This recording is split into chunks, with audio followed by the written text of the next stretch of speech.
Bonjour et bienvenue dans Confiné pour prier. Je suis très heureux de vous retrouver pour cette émission. Nous allons parler du Saint-Esprit. Oui, vous pouvez être saisi par l'Esprit de Dieu pendant ce confinement. Et je crois que la présence du Seigneur veut vous remplir comme il a été prophétisé dans l'Ancien Testament. Il a été rappelé dans les Actes des Apôtres. D'ailleurs, on va le lire ensemble dès maintenant. Dans le livre des Actes, au début du livre des Actes, c'est un livre qu'on aime beaucoup en tant que croyant. Lorsqu'à la Pentecôte, l'Esprit de Dieu a saisi les apôtres, il est écrit dans Actes chapitre 2 et au verset 15, « Ces gens ne sont pas ivres, comme vous le supposez. » Effectivement, nous pouvons être ivres du Saint-Esprit, nous pouvons être remplis du Saint-Esprit à un tel point où nous paraissons être comme ivres. C'est ce qui se passe lorsque quelqu'un est saisi par le Saint-Esprit à déborder. Et je prie que cela puisse vous arriver lorsque la présence du Saint-Esprit, parce qu'en fait, ça veut dire quoi être ivre du Saint-Esprit?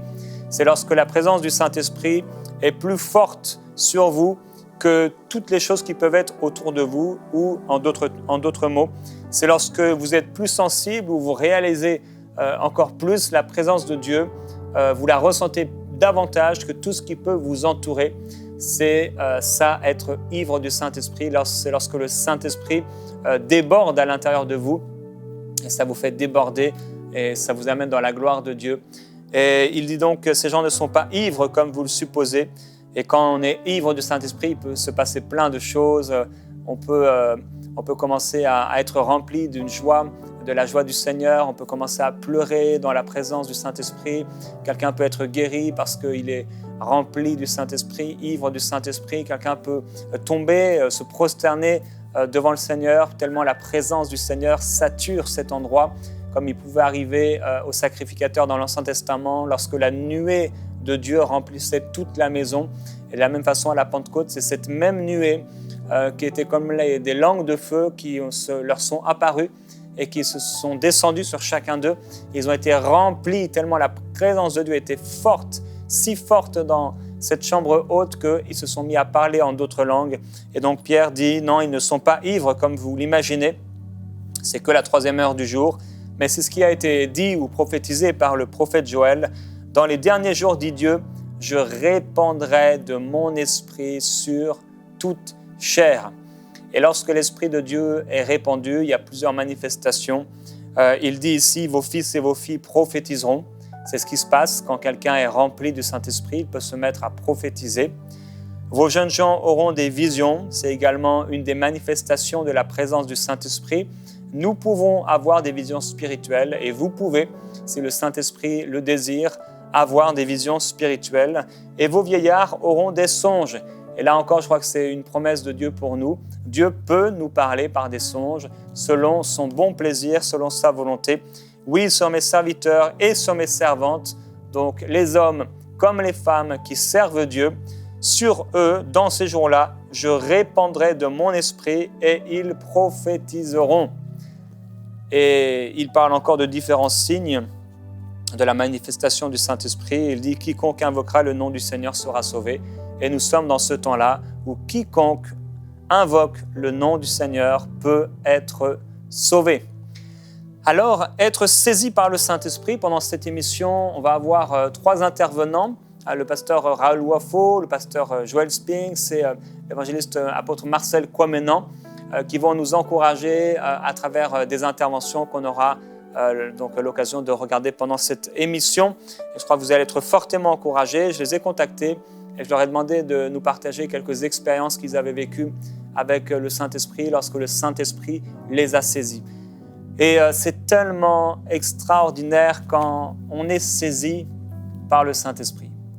Vous savez, c'est cette expérience qui change la vie de quelqu'un à tout jamais.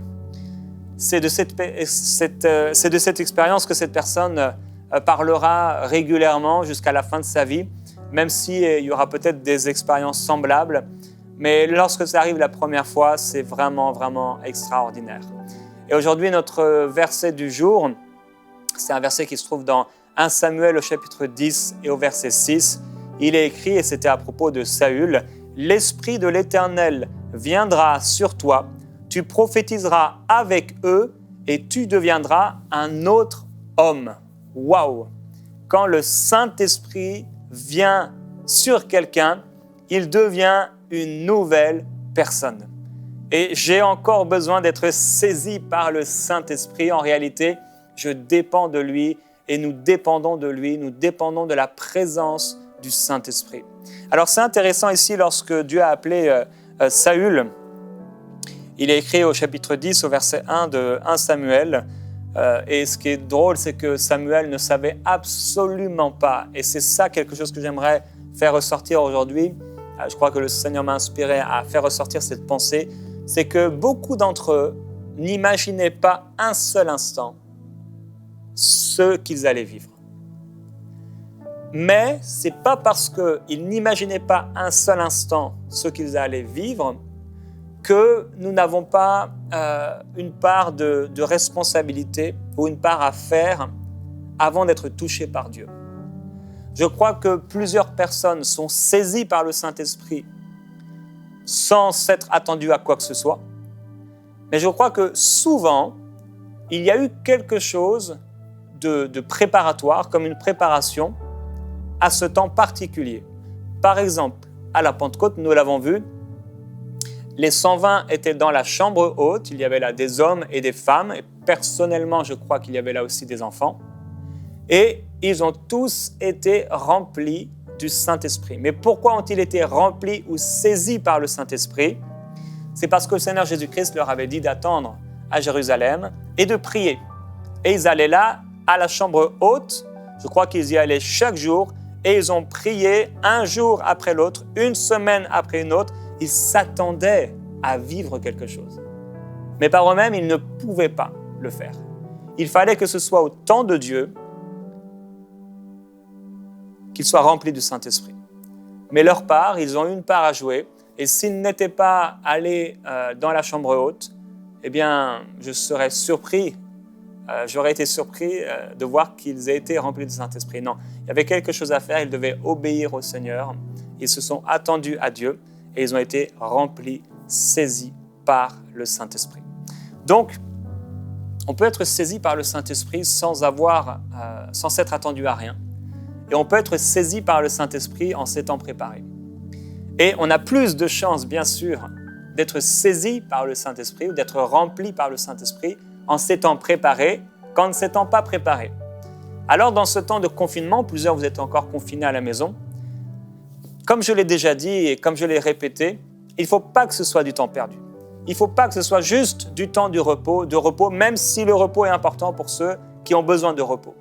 Mais il faut que ce soit un temps où on cherche Dieu, où on cherche à vivre quelque chose avec Dieu, où on soupire après la présence de Dieu, où on désire que le Saint-Esprit nous remplisse, où on désire que le Seigneur nous parle et qu'il nous dirige concernant les choses à venir. Alors, concernant Saül, lui, il ne s'attendait pas un seul instant à ce qui allait lui arriver. Son père avait perdu, donc les ânesses avaient été perdues, son père lui demande d'aller chercher ses ânesses, il cherche les ânesses qui sont perdues, il ne les trouve pas. Son serviteur qui est à ses côtés lui dit, eh bien, il y a un prophète qui est là, on peut aller dans sa maison. Et il a tellement une méconnaissance même de l'onction, de Dieu, de la présence de Dieu. Il est écrit, Saül s'approcha de Samuel à la porte de la ville et dit, « Indique-moi, je te prie, où est la maison du prophète, la maison du voyant. » Alors c'est assez drôle, parce que la Bible nous montre très clairement ici, veut nous montrer quelque chose. Lorsque Saül s'est trouvé devant le prophète Samuel et qu'il demande « Est-ce que tu peux, s'il te plaît, me montrer la maison du prophète ?» sans savoir que ce Samuel, c'était lui le prophète, le Seigneur voulait nous montrer qu'il n'avait vraiment aucune connaissance de quoi que ce soit concernant le prophétique, concernant même le prophète Samuel. Il ne s'attendait à rien de ce qui allait lui arriver. Et donc le prophète Samuel va lui dire que ses ânesses ont été retrouvées il y a déjà 3 jours, va lui servir à manger, etc. Et un peu plus tard, donc le lendemain, il est écrit au chapitre 10 au verset 1, « Samuel prit une fiole d'huile qu'il répandit sur la tête de Saül, il l'embrassa et dit, « L'Éternel t'a donné l'onction pour que tu sois le conducteur de son héritage. » Waouh! Extraordinaire! C'est vraiment extraordinaire que d'être appelé par Dieu C'est extraordinaire et certainement vous avez vécu ces moments-là où vous allez les vivre. Ces moments lorsque Dieu nous appelle. On est souvent dans l'assemblée locale avec nos frères et nos sœurs. Peut-être c'est une voix qui s'élève, peut-être le pasteur, un responsable de l'église ou un croyant, et il prophétise. Voilà, tu es appelé par le Seigneur à faire ceci, à faire cela. C'est des temps qui restent marqués dans la conscience. Et souvent même, avant cela, avant ces temps de prophétie, des choses qui sont dans notre cœur lorsqu'on est peut-être enfant, jeune ou jeune converti. Et on n'a peut-être pas de mots, mais on a cette sensation, et plus qu'une sensation, une conviction qui commence à naître dans nos cœurs. Je suis appelé à servir Dieu. Et que d'ailleurs, nous soyons dans le ministère à temps plein ou pas, nous sommes tous appelés à servir le Seigneur. Et là, Saül donc se retrouve devant le prophète au lendemain de sa rencontre avec lui. L'huile est répandue sur lui. Le prophète l'embrasse comme un sceau de bénédiction et lui dit « L'Éternel t'a donné l'onction ». Qu'est-ce que c'est cette onction? On a souvent dit que l'onction, c'est une mesure de l'Esprit de Dieu qui vient sur une personne. Le baptême du Saint-Esprit, par exemple, c'est sur une personne. L'onction du ministère, c'est sur une personne ou qui vient dans une personne. Jean 20, 22, Jésus souffla en eux littéralement et ils furent remplis du Saint-Esprit. Jésus a dit, celui qui croira en moi, des fleuves d'eau vive jailliront de son esprit. Donc c'est à l'intérieur. L'onction. Jean dira, vous avez tous reçu une onction de la part de celui qui est saint et vous n'avez pas besoin qu'on vous enseigne. Alors, certaines personnes ont pris ce verset pour dire qu'on n'a plus besoin de pasteur, mais non, ça voudrait dire aussi que tout le monde a reçu l'onction dans le monde entier. Les 7 milliards ou 8 milliards de personnes qui habitent ou qui habiteront sur la terre ont finalement tous reçu l'onction. Bien sûr que non. Ceux qui appartiennent à Dieu, qui sont sauvés, ont reçu l'onction. Et ces personnes-là, ce n'est pas qu'ils n'ont pas besoin d'aucun enseignement, puisque la Bible elle dirait le contraire, puisque dans Éphésiens, nous voyons que Dieu a envoyé les 5 ministères. Donc, la Bible ne se contredit pas, mais il y a bien une onction qui a été reçue à notre nouvelle naissance en nous, et cette présence du Saint-Esprit en nous, c'est en fait le Saint-Esprit en nous. Comme Jésus l'avait dit, l'Esprit de Dieu, le Saint-Esprit vous enseignera toutes choses. Alors, le Saint-Esprit en moi, lorsque j'entends un ministère qui a été envoyé par Dieu, qu'il soit apôtre, prophète, qu'il soit pasteur, évangéliste ou enseignant, eh bien, le Saint-Esprit en moi approuve si cette chose est vraie, ou au contraire, elle me met en garde si cette chose est fausse ou si cette chose est... Il y a du bon, il y a du mauvais. Et rappelez-vous que dans les prophéties, il y a parfois du bon et du mauvais, mais ce n'est pas pour ça que la personne qui a prophétisé, ou s'il s'agit d'un prophète, est dans l'erreur ou qu'il soit un faux prophète, parce que nous prophétisons en partie. Donc cette onction, Saül, elle est venue sur lui, et cette onction avait un but qu'il soit le conducteur de son héritage. Et il dira donc le verset du jour, « L'Esprit de l'Éternel s'emparera de toi, tu prophétiseras avec eux et tu seras changé en un autre homme. » Quand l'onction vient sur nous, on est changé. Souvent, on a dit, lorsqu'on voyait quelqu'un dans la vie de tous les jours, et que pour la première fois peut-être, où on l'entend, où il prêche, on dit « Waouh, mais est-ce que c'est vraiment la même personne ?» C'est pas que cette personne commence à jouer dans un rôle d'acteur, non. C'est que l'onction du Saint-Esprit rehausse les capacités, rehausse les dons. L'onction du Saint-Esprit amène quelque chose que cette personne ne pouvait pas faire par elle-même, parce que personne ne peut guérir même une mouche, ni même la patte d'une mouche qui serait cassée. Mais l'onction du Saint-Esprit est capable de tout. La présence du Saint-Esprit. Alors, si vous êtes né de nouveau, si vous appartenez vraiment au Seigneur, vous avez cette onction à l'intérieur de vous.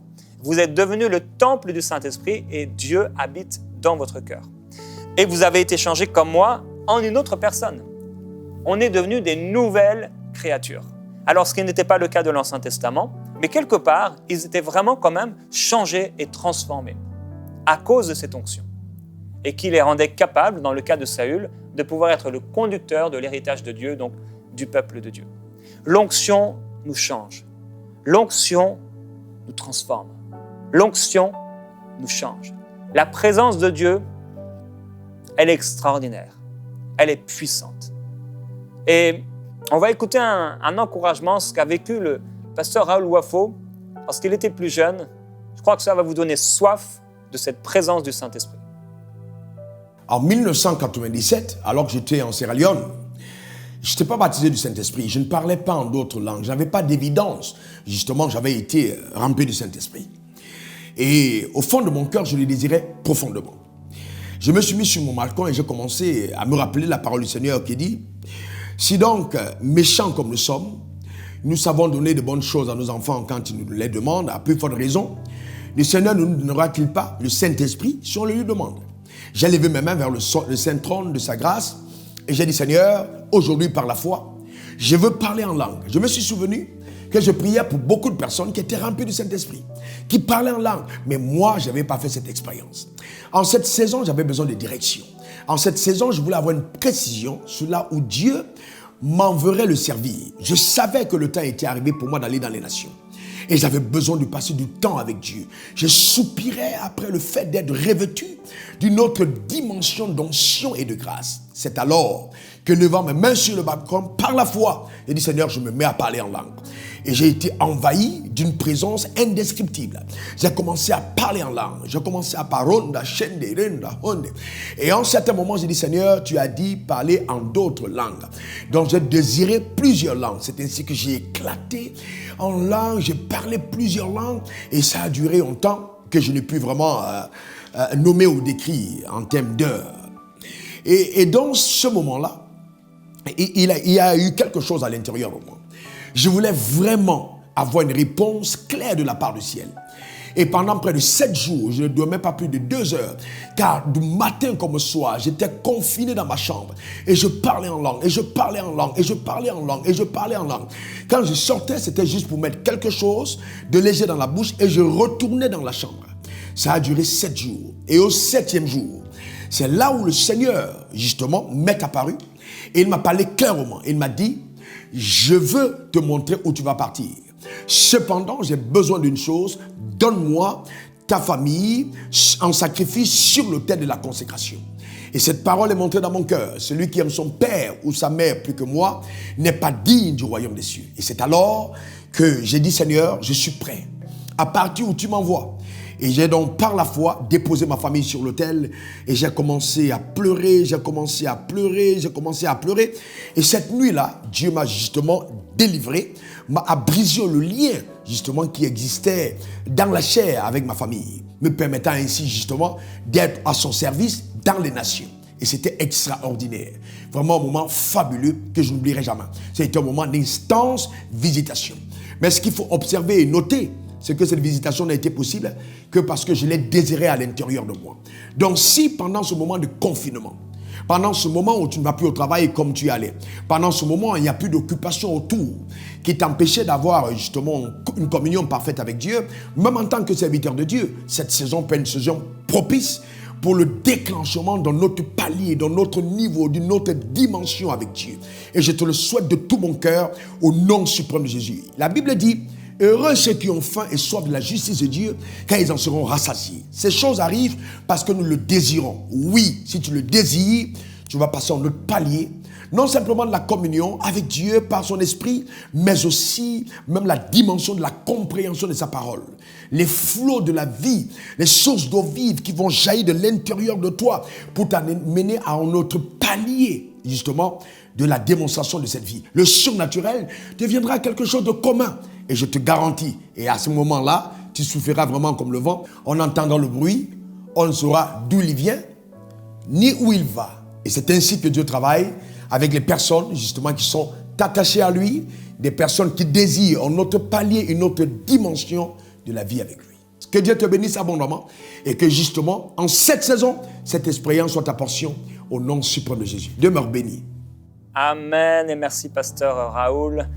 Le ministère du pasteur Raoul va au-delà même du pastorat. Il a d'autres ministères et j'apprécie vraiment le cœur du pasteur Raoul Il a un cœur très, très précieux. J'ai eu l'occasion de discuter avec lui longuement et de voir la beauté de son cœur. Je glorifie le Seigneur pour un tel serviteur. Frères et sœurs, oui, vous l'avez entendu, il a confirmé, il a rappelé le besoin de désirer être rempli du Saint-Esprit. Lorsqu'on est rempli du Saint-Esprit, les choses changent. Lorsque le Saint-Esprit nous saisit, j'aime cette image avec le prophète, je crois prophète Ézéchiel, lorsqu'il est pris par une mèche de cheveux, saisi par l'Esprit. J'aime quand sur l'île de Patmos, l'apôtre Jean est ravi, saisi par l'Esprit de Dieu. Et il voit des choses incroyables, extraordinaires. Frères et sœurs, c'est lorsque cette grâce se manifeste sur nous, elle nous change. On a besoin de cette présence de Dieu dans nos vies. On a besoin de cette grâce de Dieu dans nos vies. On a besoin d'être rempli du Saint-Esprit. Alors les expériences sont différentes. Nous vivons des choses différentes les uns et les autres. Et nous devons désirer et chérir, par contre, la présence du Saint-Esprit. Ça doit être commun à tous. Nos expériences sont différentes, mais notre désir, le fait qu'on chérit la présence du Saint-Esprit, qu'on cherche Dieu, le désir, le soupir, ça doit être commun à tous. Notre cri pour voir la gloire de Dieu. Et j'ai demandé à Pasteur Joel Spinks de nous partager une expérience qu'il a faite, si mes souvenirs sont bons, c'était en 2004, lorsqu'il était dans une réunion, il était là. Alors certains, c'est à la maison, d'autres, comme je le disais, c'est dans l'assemblée locale, d'autres, ce sont dans des conférences qu'ils vivent des choses extraordinaires. On va écouter le pasteur Joel nous raconter ce qu'il a vécu ce jour-là. Bonjour frères et sœurs, j'aimerais vous partager un témoignage que j'ai vécu en 2004. En fait, à l'époque, j'étais un chrétien assez conservateur, j'étais rendu assez rationnel, j'avais vu beaucoup de choses dans mon chrétien et puis les choses surnaturelles me dérangeaient, j'étais assez refroidi à ce niveau-là. Mais Dieu m'aimait et puis Dieu a voulu se révéler à moi. Il ne voulait pas me laisser comme j'étais. Donc un jour dans une réunion d'église, ce que j'ai vécu, en fait, j'ai vécu une touche surnaturelle de Dieu. Imaginez le Dieu créateur qui décide de vous toucher, celui qui a créé tout ce que vous voyez, la terre, le ciel, les étoiles, la lune, l'univers. Et ce même Dieu créateur décide un jour de placer son doigt sur vous. Imaginez la puissance. Et c'était tellement fort ce que j'ai vécu cette journée-là, je me posais même la question, est-ce que je vais survivre cette expérience? C'était tellement glorieux, mais tellement puissant en même temps. Et puis, cette journée-là, Dieu a changé ma théologie. J'ai compris, en fait, que Dieu était tellement grand, même si je croyais dans ma tête, mais j'avais limité Dieu, j'avais limité la grandeur de Dieu. Et Dieu m'a montré d'un seul coup, en fait, qu'il voulait me changer, me transformer. Autrefois, moi, bien, j'aimais tout le monde, mais je n'avais pas un cœur vraiment pour la francophonie. Je servais à l'époque dans le monde anglophone, à la télévision, mais cette journée-là, Dieu a déposé son cœur pour la francophonie dans mon cœur. Et puis, vraiment, toute ma vie a changé, mon ministère a changé. Il m'a donné cette vision d'atteindre le peuple francophone à partir d'une touche surnaturelle de Dieu. Vraiment, quand on est saisi par Dieu, toute notre vie change. Ça, c'est un signe que l'Esprit de Dieu nous a vraiment saisis lorsque notre vie change. Et peut-être aujourd'hui, vous avez soif de Dieu, vous êtes là et vous dites, j'aimerais ça être saisi par Dieu. Mais si vous êtes prêt à être saisi par Dieu, attendez-vous de vivre des changements. Et pour vivre ces changements-là, pour vivre une touche avec Dieu, de Dieu, la seule chose que vous avez besoin de faire, c'est être ouvert. Vous avez besoin d'ouvrir votre cœur. Vous avez besoin d'être simple comme un enfant, tout simplement. Vous avez besoin d'être simple et le désirer. Et dire, Seigneur, je veux plus de toi. Je veux plus de toi dans ma vie. Je veux expérimenter ta présence.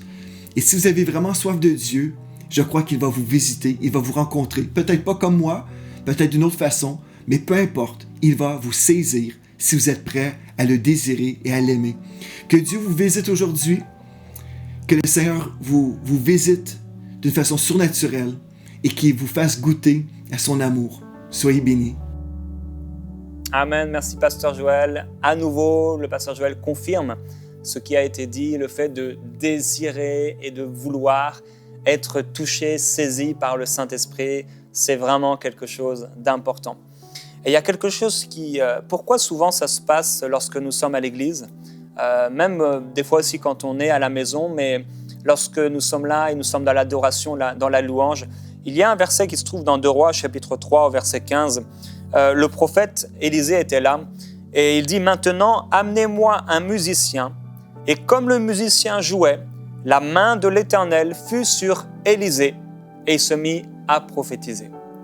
Il avait besoin d'un musicien. Et vous savez, comme la musique, mais pas n'importe quelle musique, la musique inspirée, la musique qui vient de Dieu, avec les instruments sacrés. Et ceux qui les jouent sont aussi des personnes sacrées, qu'on appelait les Lévites, par exemple. Ces personnes-là, mises à part pour Dieu, existent encore aujourd'hui. Et lorsqu'ils jouent de leurs instruments, ça rehausse la présence de Dieu. C'est pourquoi lorsque nous sommes à l'église ensemble, souvent en louant, en adorant le Seigneur, il dit qu'il descend au milieu des louanges de son peuple. Et le prophète Élisée, bien qu'il soit un grand prophète, a eu besoin d'un musicien. Quand le musicien est venu, la présence du Saint-Esprit s'est manifestée et il s'est mis à prophétiser.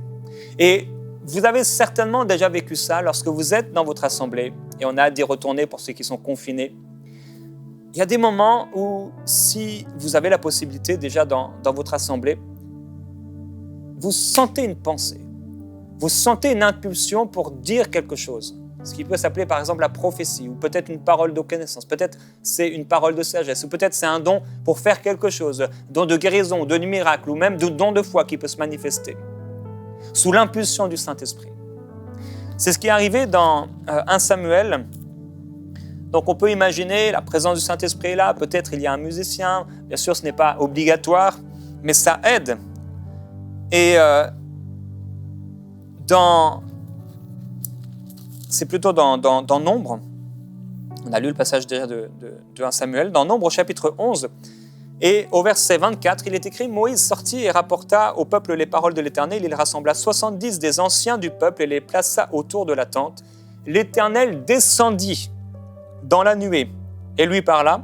Il prit de l'esprit qui était sur lui, c'est assez étonnant, et le mit sur les 70 anciens, et dès que l'esprit reposa sur eux, ils se mirent à prophétiser, et la fin du verset, c'est très étonnant, mais ils ne continuèrent pas. Alors des fois, frères et sœurs, on commence dans la présence du Saint-Esprit, mais on arrête. On a été touché dans une réunion, mais ça s'est étiolé. Il y a l'huile du Saint-Esprit qui est descendue sur nous, mais il n'y a plus rien. On a l'impression qu'il n'y a plus une seule goutte. Et on se dit, mais Seigneur, pourquoi? Et vous savez, cette onction, elle a une mesure. Et on a besoin d'être rempli à nouveau du Saint-Esprit régulièrement. J'en ai tellement besoin, frères et sœurs. Si je n'étais pas rempli du Saint-Esprit, je ne pourrais pas faire ces émissions. Si je n'étais pas rempli du Saint-Esprit, je ne pourrais pas servir Dieu. Ce serait tellement horrible que de me tenir quelque part en étant un envoyé de Dieu sans être rempli du Saint-Esprit. Et si cela arrivait une fois, je serais obligé de recourir au jeûne, à la prière, à chercher Dieu, déchirer mon cœur, me repentir s'il y avait besoin, pour que cette douce présence du Saint-Esprit descende à nouveau avec une fraîcheur dans ma vie. Et vous savez, Dieu nous aime tellement et il chérit son esprit. Il est jaloux de son esprit. Il aime jusqu'à la jalousie son esprit qu'il a fait habiter à l'intérieur de nous. Donc, on a tous vécu des choses, mais peut-être on n'a pas continué. Et c'est étonnant parce qu'il y avait 2 des 70 qui n'étaient pas là. Eux, ils étaient restés dans le camp. Ils se sont mis à prophétiser eux aussi. Mais eux, ils ont continué. Au point où le serviteur, le jeune homme, serviteur de Dieu, Josué, il allait voir Moïse, il a dit, mais il y a 2 hommes qui prophétisent, ils sont là dans le camp. Et Moïse a dit, une parole qui venait du Saint-Esprit, je crois. Il a dit, alors que Josué disait, mais empêche-les. Il a dit, es-tu jaloux pour moi? Puisse tout le peuple de l'Éternel être composé de prophètes et veuille l'Éternel mettre son esprit sur eux. C'est ce qui s'est passé à la Pentecôte. Oui, toute chair pourra prophétiser, avoir des songes et des visions. Eux, ils ont continué. Et lorsqu'on est en groupe, ils étaient en groupe, les 70, donc en fait 68, ils ont arrêté. Ils ont vu un s'arrêter, ils se sont tous arrêtés. Mais les deux, ils étaient là un peu dans le camp. Eux, ils ont continué parce qu'il n'y avait personne pour les arrêter. Ils ont continué. Ils n'ont pas regardé aux autres pour s'arrêter. Et je veux vous encourager à ne pas regarder aux autres pour vous arrêter, mais à continuer de prophétiser. Continuez d'être remplis du Saint-Esprit. Continuez de vous laisser immerger par l'Esprit de Dieu. Et je vais vous lire plusieurs passages et on aura l'occasion d'écouter le pasteur Marcel un autre moment dans les prochains jours qui vont suivre, parce que j'ai à cœur de voir plusieurs versets ensemble pour que vous puissiez vraiment méditer sur ces choses. Exode chapitre 31. Dieu dit « Je l'ai rempli de l'Esprit de Dieu, de sagesse, d'intelligence et de savoir pour toutes sortes d'ouvrages. » Deutéronome chapitre 34. Josué, fils de Nun, était rempli de l'esprit de sagesse, car Moïse avait posé ses mains sur lui. Juge chapitre 6. Gédéon fut revêtu de l'esprit de l'Éternel. Et je vous encourage, alors que je parle ces versets, à soupirer après Dieu, à prier, à peut-être répéter certaines de ces paroles, à vous les approprier, à poser des questions au Seigneur par rapport à ces choses. Soyez déjà en prière. Juge chapitre 14. L'esprit de l'Éternel saisit Samson. Verset 19. L'esprit de l'Éternel le saisit et il descendit à Ascalon. Un peu plus loin encore. Alors l'esprit de l'Éternel le saisit et les cordes qu'il avait au bras devinrent comme du lin brûlé par le feu et ses liens tombèrent de ses mains. 1 Samuel chapitre 10. L'esprit de l'Éternel te saisira, tu prophétiseras avec eux et tu seras changé en un autre homme. C'est ce que nous avons lu à propos de Saül. Lorsqu'ils arrivèrent à Gibéa, voici une troupe de prophètes vint à sa rencontre. L'Esprit de Dieu le saisit et il prophétisa au milieu d'eux. Un peu plus loin, dès que Saül eut entendu ces choses, il fut saisi par l'Esprit de Dieu et sa colère s'enflamma fortement. Un peu plus loin, Samuel prit la corne d'huile et l'oignit au milieu de ses frères. L'Esprit de l'Éternel saisit David à partir de ce jour-là et dans la suite. Ah oui, frères et sœurs, quand ça a commencé, il faut que ça continue, que l'Esprit du Seigneur nous saisisse. Saül envoya des gens pour prendre David. Ils virent une assemblée de prophètes qui prophétisaient, ayant Samuel à leur tête. L'Esprit de Dieu saisit les envoyés de Saül et ils se mirent aussi à prophétiser eux-mêmes. Oui, Dieu peut même saisir des ennemis. 1 Chronique. Amasaï, l'un des principaux officiers, j'imagine que vous ne le connaissez pas, fut revêtu de l'Esprit. Et il dit, nous sommes à toi, David, et avec toi, fils d'Isaïe. Alléluia. Même les gens qu'on ne connaît pas sont saisis par le Saint-Esprit. 2 Chroniques, chapitre 20. Alors, l'Esprit de l'Éternel saisit au milieu de l'assemblée Jacaziel, fils de Zacharie. Un peu plus loin dans ce même livre, Zacharie fut revêtu de l'Esprit de Dieu. Il se présenta devant le peuple et il dit « Ainsi parle Dieu ». Ézéchiel, la main de l'Éternel fut sur moi et l'Éternel me transporta en esprit et me déposa dans le milieu d'une vallée remplie d'ossements. Un peu plus loin, alors l'Esprit m'enleva et me transporta dans le parvis intérieur et voici, la gloire de l'Éternel remplissait la maison. Dans le livre de Michée, mais moi, je suis rempli de force, je suis rempli de l'Esprit de l'Éternel. Luc, chapitre 1, car il sera grand devant le Seigneur, il ne boira ni vin ni liqueur enivrante et il sera rempli de l'Esprit Saint dès le sein de sa mère. Un peu plus loin, dès qu'Élisabeth entendit la salutation de Marie, son enfant tressaillit dans son sein et elle fut remplie du Saint-Esprit. Un peu plus loin, Zacharie, son père, fut rempli du Saint-Esprit. Oui, dans les évangiles, ça commence à s'accélérer quand le Seigneur est prêt à arriver. Jésus, rempli du Saint-Esprit, revint du Jourdain. Au retour du désert, Jésus, revêtu de la puissance de l'Esprit, retourna en Galilée. Jésus a dit aux disciples, mais vous restez dans la ville jusqu'à ce que vous soyez revêtus de la puissance d'en haut. Acte 2, ils furent tous remplis du Saint-Esprit et se mirent à parler en d'autres langues, selon ce que l'Esprit leur donnait de s'exprimer. Un peu plus loin, alors Pierre, debout, rempli du Saint-Esprit, leur dit, Un peu plus loin, quand ils eurent prié, le lieu où ils étaient assemblés trembla, ils furent tous remplis du Saint-Esprit. Un peu plus loin, dans Actes chapitre 7, mais Étienne, rempli du Saint-Esprit, et fixant les regards vers le ciel, vit la gloire de Dieu et Jésus debout à la droite de Dieu. Un peu plus loin, alors Saul, appelé Paul, rempli du Saint-Esprit, fixa les regards sur lui. Ananias sortit et lorsqu'il fut arrivé dans la maison, il y posa les mains à Saul, donc c'est un peu avant ce que je viens de lire, en disant « Saul, mon frère, le Seigneur Jésus qui t'est apparu sur le chemin par lequel tu venais, m'a envoyé pour que tu recouvres la vue et que tu sois rempli du Saint-Esprit. » Acte 13. Tandis que les disciples étaient remplis de joie et remplis du Saint-Esprit. Acte 22. De retour à Jérusalem, comme je priais dans le temple, je fus ravi en extase. Éphésiens 5. Pour nous tous, ne vous enivrez pas de vin, c'est de la débauche. Soyez au contraire remplis de l'Esprit. L'apôtre Paul dit dans 2 Corinthiens chapitre 12, parlant de lui-même, je connais un homme qui fut il y a 14 ans, ravi jusqu'au 3e ciel. Apocalypse 1, Jean nous dit, je fus saisi par l'Esprit le jour du Seigneur, et j'entendis derrière moi une voix forte comme le son d'une trompette. Apocalypse chapitre 4, aussitôt je fus saisi par l'Esprit, et voici il y avait un trône dans le ciel, et sur ce trône, quelqu'un était assis. Frères et sœurs, n'avez-vous pas envie d'être remplis du Saint-Esprit? Ne réalisez-vous pas que c'est pour nous, que ça s'adresse à nous et que c'est une promesse de Dieu pour nous? Là, dans ce temps de confinement, à la maison, ça ne doit pas être du temps perdu. Il faut qu'on soit remplis du Saint-Esprit. Et Père, je te remercie parce que c'est ton désir depuis toujours de remplir nos cœurs de ta présence. Ta parole déclare même que lorsque tu viendras nous chercher, que nous te verrons face à face, nous serons remplis de toi. Tu seras tout en tous. Et Père, je prie pour tous ceux qui m'écoutent aujourd'hui, qui prient avec moi.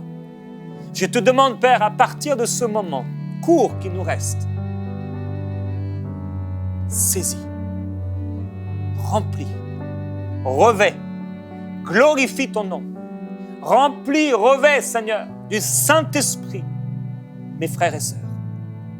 Je prie qu'ils soient remplis du Saint-Esprit et même ceux qui ne te connaissent pas, même ceux qui ne t'appartiennent pas encore aujourd'hui, qu'ils puissent être remplis du Saint-Esprit, naître de nouveau, se mettre à parler en d'autres langues, commencer à prophétiser cette onction pour faire quelque chose. Père, tu nous appelles, tu nous as tous appelés à te servir et tu ne nous as pas envoyés sans nous donner ce dont nous avons besoin pour accomplir la course. Alléluia.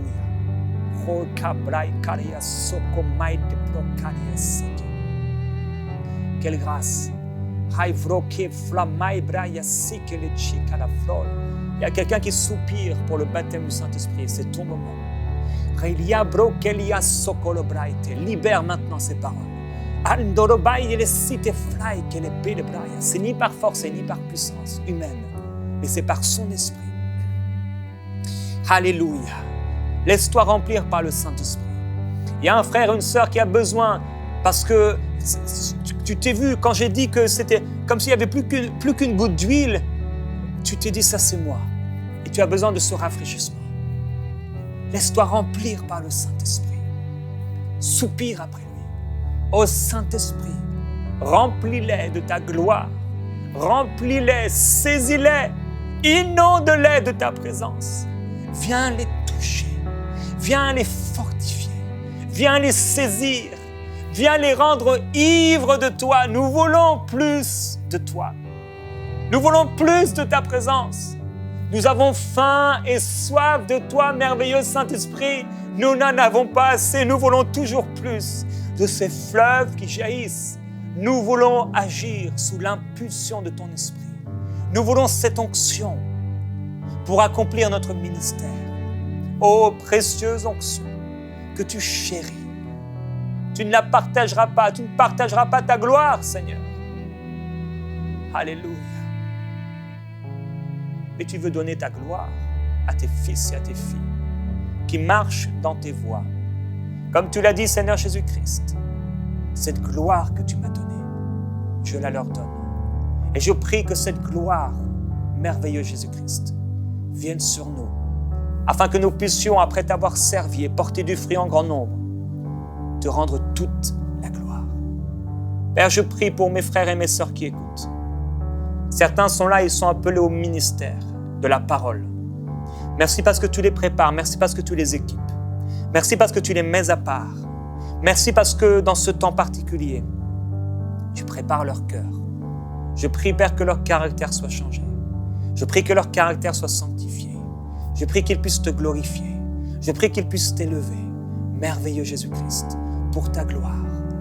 Merci Saint-Esprit. On va se retrouver dès demain et on va continuer, frères et sœurs, à soupirer après la présence du Saint-Esprit. À demain, dans Confiné pour prier.